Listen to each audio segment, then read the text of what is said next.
Finally, the Bombay High Court will hear superstar Shah Rukh Khan's son Aryan Khan's bail plea today. Aryan Khan was arrested on the 3rd of October after a raid on a cruise ship in Mumbai. A special anti-drugs court has denied bail to Aryan Khan, and the anti-drugs agency, the Narcotics Control Bureau, has come under a cloud after allegations of a massive lapses in the investigation, also of extortion and payoffs, which has been made by a Punch witness in the case in an affidavit. Questions have also been raised about whether it's fair to keep a 23-year-old in prison in what many have described as trumped-up charges based only on old WhatsApp chats, especially when no drugs were found on him during the raid. Well, let's go across to Saurabh Gupta now for more. And Saurabh, so today Aryan Khan's bail plea comes up in the High Court, and this at a time when the probe agency has also come under the spotlight for its handling of this entire case.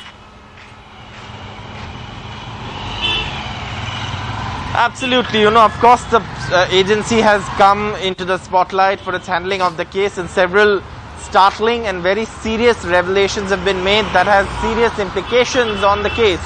But at this point, it's a case of bail.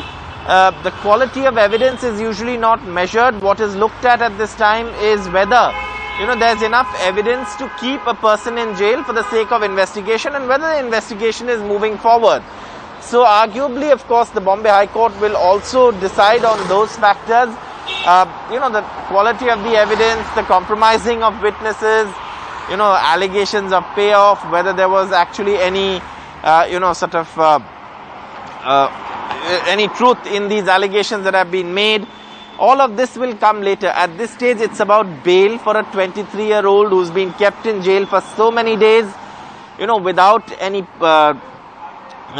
recoveries being made on his person, and without any solid evidence to establish whether, like the NCB claims, this is a conspiracy. All that the judge, even in the special NDPS court, has gone by is WhatsApp chats. Has the investigation moved beyond WhatsApp chats?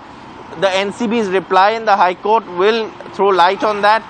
But keeping a 23-year-old jail in a case that at best, what legal experts say could be a case of consumption, is something that's also not in tune with the international protocols on anti-drugs law, where if at all somebody is accused of consuming a drug, they are not sent to prison. It's meant to be reformative, not punitive.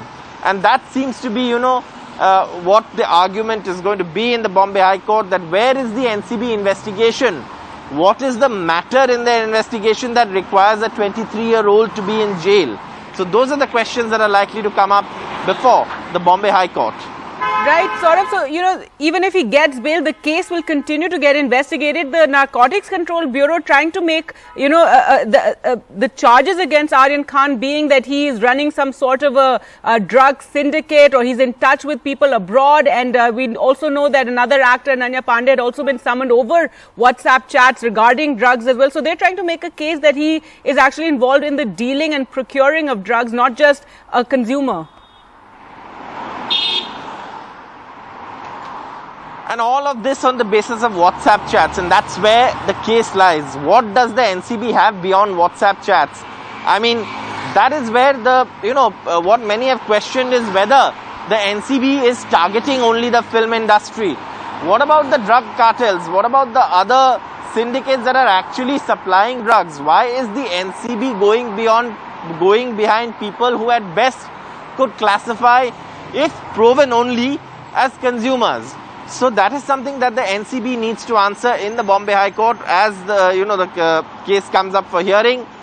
This is a 23-year-old. He's already been in jail for such a long time, and the Supreme Court is very clear on how much evidentiary value WhatsApp chats have.